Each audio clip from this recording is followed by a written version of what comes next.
నమస్తే. తెలంగాణలో ఒక ఆసక్తికరమైనటువంటి పరిణామం ఒకటి చోటు చేసుకుంది. ఆరూరి రమేష్ బీఆర్ఎస్ పార్టీలో కీలకమైనటువంటి నేత, మాజీ ఎమ్మెల్యేగా ఉన్నారు.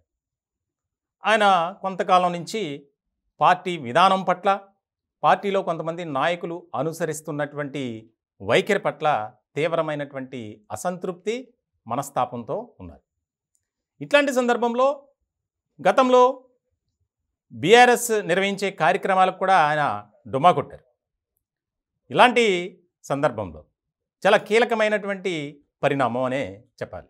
ఎందుకనంటే తెలంగాణలో గులాబీ పార్టీ నుంచి ఇప్పటికే కాంగ్రెస్ పార్టీ వైపు చాలామంది చూస్తున్నారు. ఇటువంటి క్రమంలో బీఆర్ఎస్ నుంచి బీజేపీలోకి కూడా వెళ్ళాలని ఒక రకమైనటువంటి ప్రయత్నాలు జరుగుతున్నాయి. మొత్తానికి ఆయన నివాసం ఎక్కడైతే హనుమకొండ ఆరూరి రమేష్ ఇంటి వద్ద ప్రెస్ మీట్ పెట్టాలని చెప్పి ఆయన ముందుగా ఒక కార్యక్రమానికి తెరలేపారు. ఇలాంటి సందర్భంలో ప్రెస్ మీట్ నిర్వహించి ఆ ప్రెస్ మీట్లోనే ఏదైతే ఆయన ఆవేదన వ్యక్తం చేస్తున్నారో, ఆందోళన చెందారో ఆ విషయాలన్నిటినీ మీడియా ముఖంగా చెప్పాలి.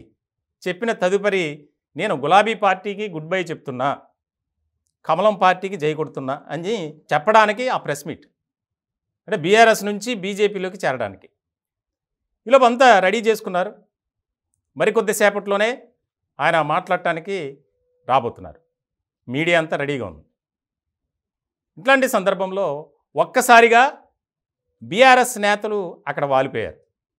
ముఖ్యంగా ఎర్రబల్లి దయాకర్ రావు, అలాగే బసవరాజు సారయ్య, అలాగే కొంతమంది వారితో మాట్లాడుతూ మీరు ప్రెస్ మీట్ పెట్టొద్దు, మనం ఏదైనా ఉంటే మాట్లాడుకుందాం అని చెప్పి అక్కడ అలా స్టార్ట్ అయింది.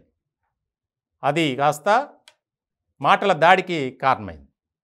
ఇలాంటి సందర్భంలో అక్కడ ఆయన బలవంతంగా కారు ఎక్కించుకొని వెళ్ళారు. ఆయన కారు పార్టీ దిగేందుకేమో సిద్ధమైతే మళ్ళీ కారు ఎక్కని చెప్పి ఆయన బలవంతంగా అక్కడి నుంచి ఎక్కడికి తీసుకువెళ్ళారో తెలీదు, ఆయన మాత్రం తీసుకువెళ్ళారు.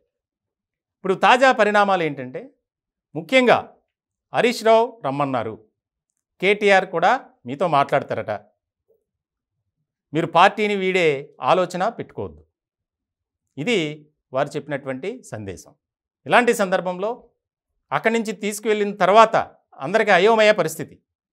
ఆరూరి రమేష్ గారు ఎక్కడ, కిడ్నాప్ చేశారు అని పోలీస్ స్టేషన్లో కూడా కంప్లైంట్ ఇచ్చారు. బీఆర్ఎస్ పార్టీ నేతలు మా నాయకుడిని కిడ్నాప్ చేశారని పోలీస్ స్టేషన్లో స్థానికంగా ఫిర్యాదు ఇచ్చారు. సో ఇటువంటి సందర్భంలో ఆయన సీన్ కట్ చేస్తే హైదరాబాద్లో ప్రత్యక్షం. మొత్తానికైతే మంతనాలు జరుగుతున్నాయట. ఆయనైతే గులాబీ పార్టీని వీడేందుకే రంగం సిద్ధం చేసుకున్నట్లు మనకి తెలుస్తుంది.